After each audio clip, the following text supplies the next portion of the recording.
Seja bem-vindo de volta às nossas aulas de grego, aqui da Escola Charles Spurgeon Online. Estamos no nosso segundo módulo e nós já estamos na 13ª aula. E espero que você esteja aí trabalhando comigo, com força, com determinação, porque já passamos por muito conteúdo, mas espero que você esteja aí trabalhando isso para que possa memorizá-lo, trabalhá-lo, enfim, reter muito desse conhecimento que a gente tem aqui aprendido. Então, o que eu quero trabalhar hoje sobre as nossas aulas é o seguinte. Primeiro, nós vamos falar sobre o particípio adverbial no aoristo. Então, a gente vai ver como ele vai funcionar dentro do aoristo. A gente falou sobre o presente e agora vamos falar sobre os particípios do aoristo. Vamos falar do nosso vocabulário, que esperamos sempre que você esteja memorizando cada uma das palavras que nós temos trazido aqui e, obviamente, também traremos a nossa tradução. Então, eu espero que você goste da nossa 13ª aula e até daqui a pouco. Vamos aqui, então, para os particípios adverbiais do aoristo, especificamente sobre o capítulo 28 do nosso livro-texto de William Mouse. Primeiro, eu quero tratar sobre o particípio adverbial no aoristo, sobre a sua tradução. Primeiro, especificando de que o aoristo ele tem uma visão da ação como um todo, certo? Sem entrar em tantos detalhes. Por exemplo, no particípio presente, nós traduziríamos como enquanto. Enquanto se faz isso, ele fez aquilo, né? Enquanto ele fez isso, ele fez aquilo. Já no particípio aoristo, nós poderíamos traduzir como depois de. Então, fagortes euthon seria traduzido como depois de terem comido, foram. Assim como a gente vai traduzir o aoristo, né? Tentando trazer essa questão do depois de, mas sempre lembrando que o mais importante é que o aoristo ele tem uma ideia de mostrar a ação como um todo, sem entrar tanto em detalhes acerca daquela ação, mas quando eu digo, por exemplo, eu comi, eu digo que eu simplesmente dou a ideia da ação como um todo, não estou entrando em detalhes, eu estava comendo naquele dia, eu digo eu comi e ponto, é essa questão de um todo que está sendo apresentado a partir dessa perspectiva. Então, a formação do primeiro aoristo ativo, nós temos aqui então a raiz do primeiro aoristo sem o aumento, no caso li, o formativo do tempo, sa, o morfema do particípio, que é o ni e o tal, e as terminações dos casos, que é Omicron, sigma. Então, você tem lysanthos. Então, percebendo aqui sobre o paradigma do particípio do primeiro aoristo ativo, nós temos lysas, lysanthos, lysanti, lysantha, lysantes, lysanton, lysasi, lysanthas. Perceba então que aqui nós estamos tratando sobre a terceira declinação, né, as terminações da terceira declinação. Já no feminino segue a primeira declinação, lysasa, lysases, lysasei, lysasan. Lysasai, desculpe aqui, é lysasson, deixa eu me corrigir aqui, lysasson, lysasais e lysassas. Também lysan, lysanthos, lysanti, lysan, lysantha, lysanton, lysasi e lysantha.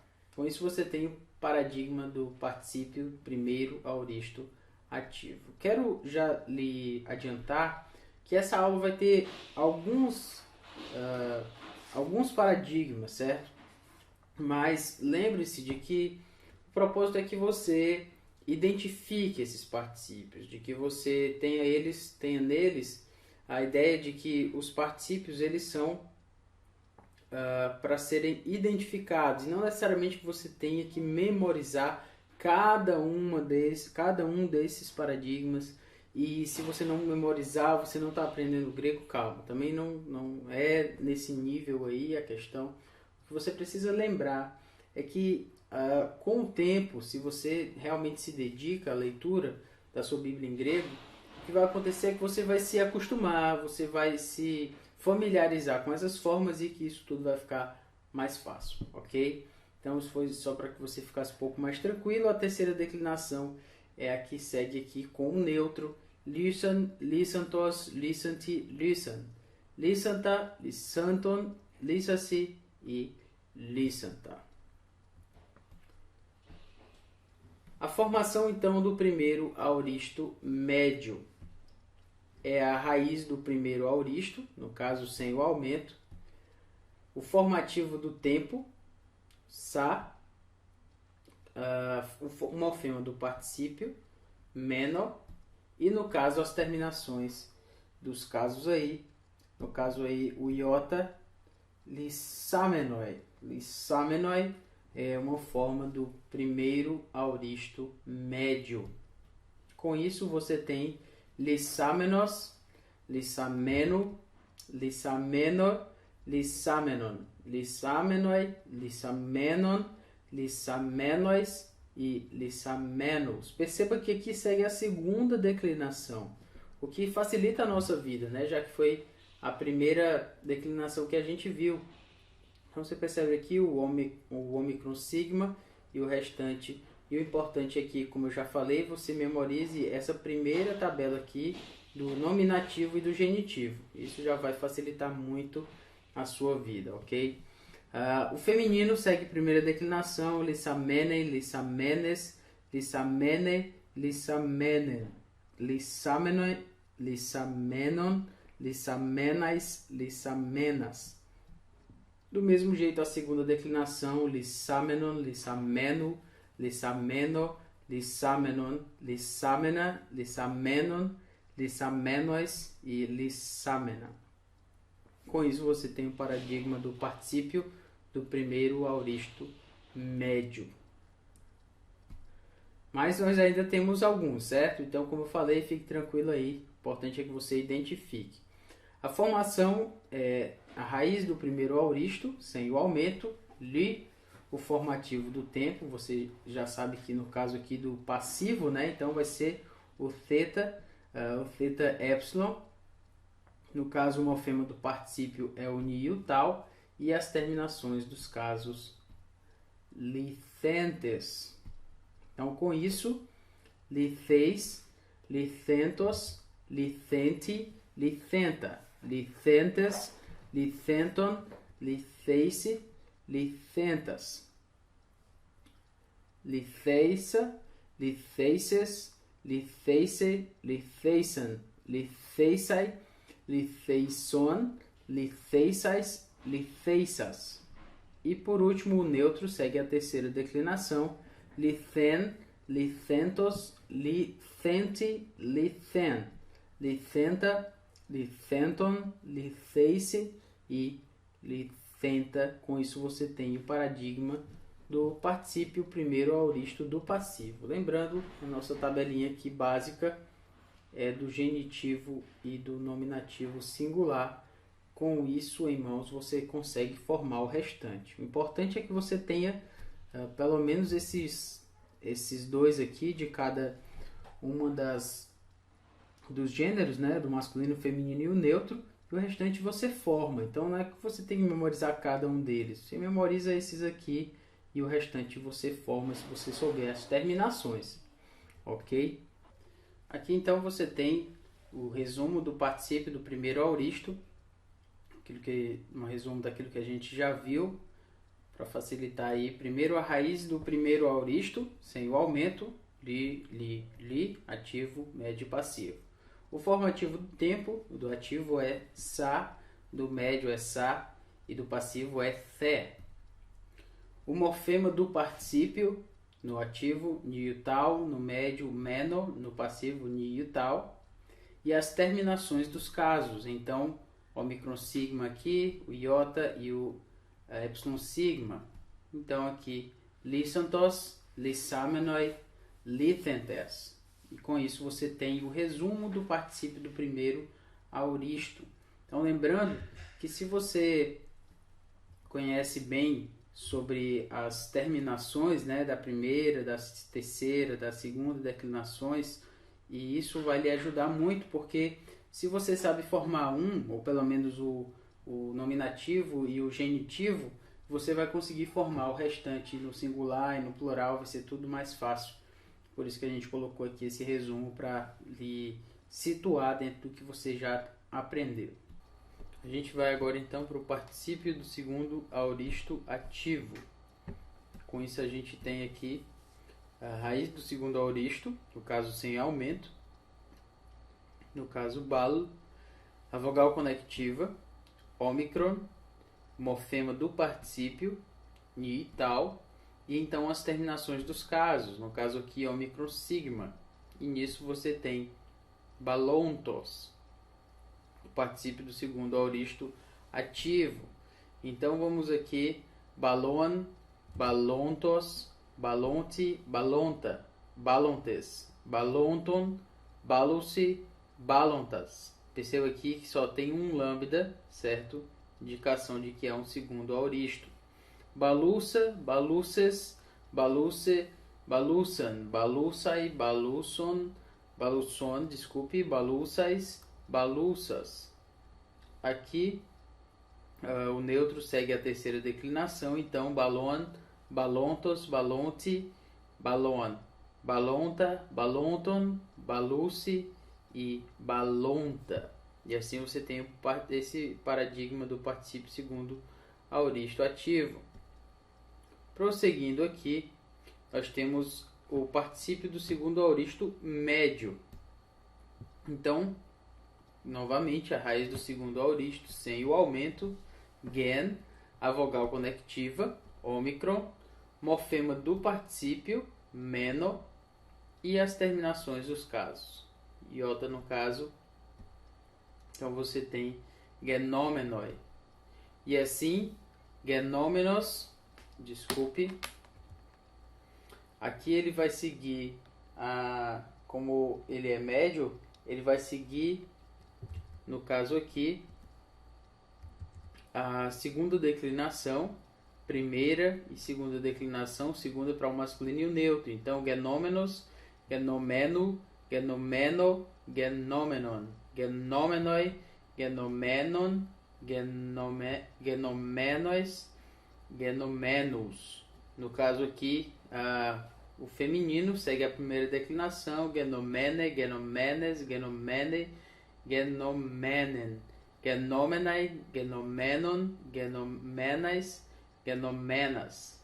E por último, o neutro genomenon, genomeno, genomeno, genomenon, genomena, genomenon, genomenois e genomena. Por último, você ainda tem o particípio do segundo aoristo passivo. Como ele é formado, então? Novamente, a raiz do segundo aoristo sem o aumento, graf, a vogal conectiva, epsilon, morfema do particípio, new e tal, e as terminações dos casos, epsilon, sigma. Então você tem grafentes.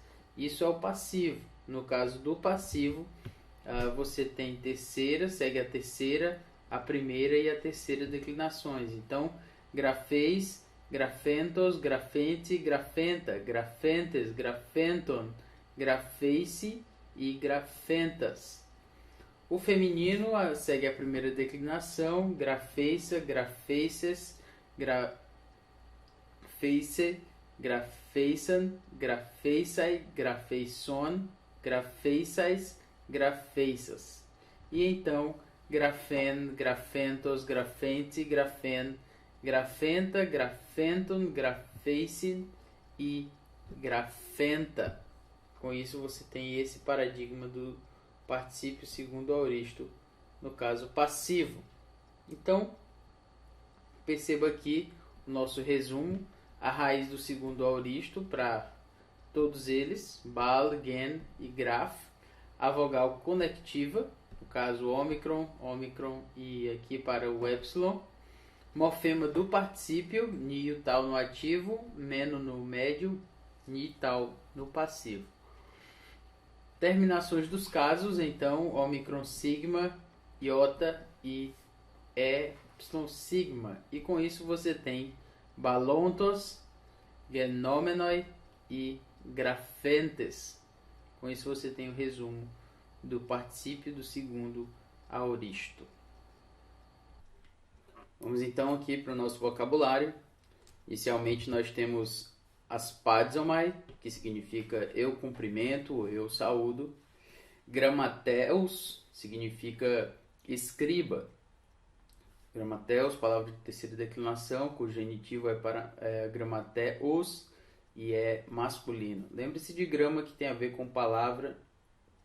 Então o escriba traz essa ideia aqui, que ele que escreve, mais ou menos isso. É fe, é uma forma irregular do verbo eu digo, então ele, ela ou algo dizia, ele, ela, algo disse. Nós temos aqui também a palavra hieron. Hieron, ou hieru no genitivo, é uma palavra neutra, to, que significa templo. Kradzo significa eu exclamo, eu clamo em voz alta. O ri é uma outra palavra para não. Nós temos também o, somente, né? Como a gente já tem falado, mas o ri também é uma negativa, significa não. Paidion significa criança ou infante, né? Então você tem pedagogia, vem dessa palavra aqui, né? Paidion, pedagogia.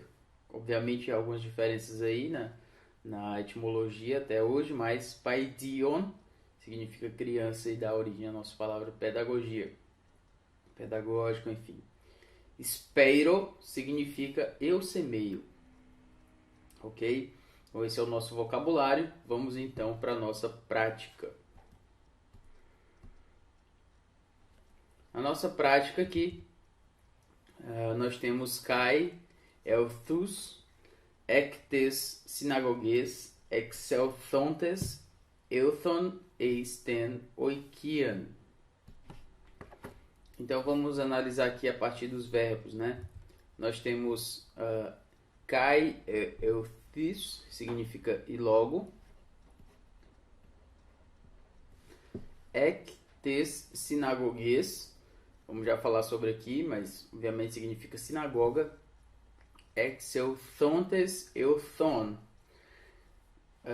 Nós temos aqui dois verbos, certo? Esse aqui está no particípio e esse aqui está no aoristo. Então, como a gente vai traduzir aqui?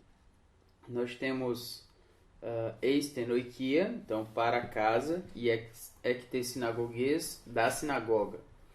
Exelthontes vem de exerhomai, que significa eu saio.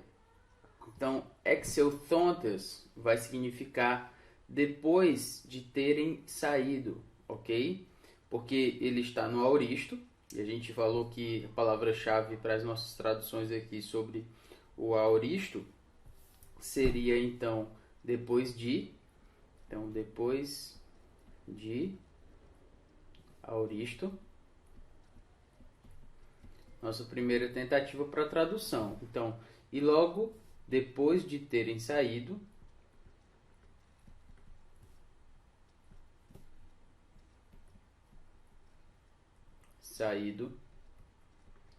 Ectes sinagogues, da sinagoga.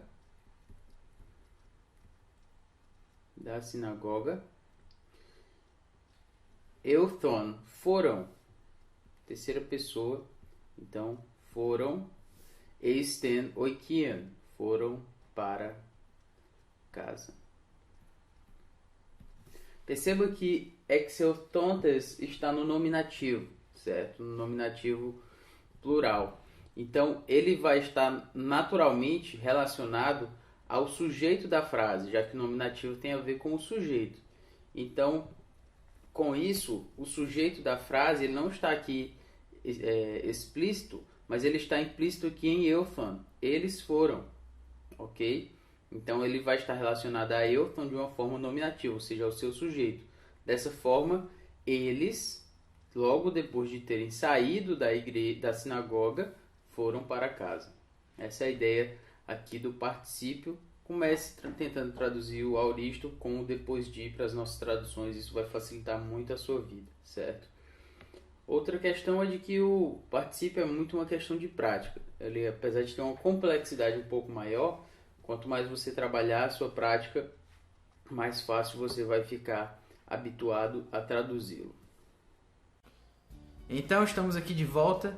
Queremos retomar um pouco aquilo sobre o que nós falamos agora dentro desta aula. Primeiro nós falamos sobre os particípios adverbiais do auristo. Nós falamos sobre a sua tradução. Falamos que ele tem uma tradução às vezes um pouco diferente do presente. E lembre-se de que tudo no particípio não tem necessariamente a ver com o tempo cronológico, mas especificamente tem relação com o tempo do verbo principal. Então tudo é uma questão relacional. O particípio adverbial ele vai estar ligado ao verbo principal e assim bem como a sua tradução tem que refletir essa ideia. Então falamos sobre a forma e paradigma do primeiro e do segundo auristos e também, obviamente, falamos sobre ativo, médio e passivo. Então realmente foram muitos paradigmas hoje, mas lembre-se de que nós temos trabalhado que se nós já temos as terminações, a primeira, a segunda e a terceira declinações na nossa mente, tudo fica mais fácil para que a gente memorize. Então, dentro dessa ideia, nós falamos também sobre o vocabulário. Temos uma palavra interessante, gramateus, que significa escriba, né? De onde vem a palavra grama, a ideia de palavra, né? Então, com isso a gente tem uma lembrança aí, por exemplo, gramática, por exemplo, a ideia de palavra. Então, falamos sobre isso também e tivemos a nossa tradução.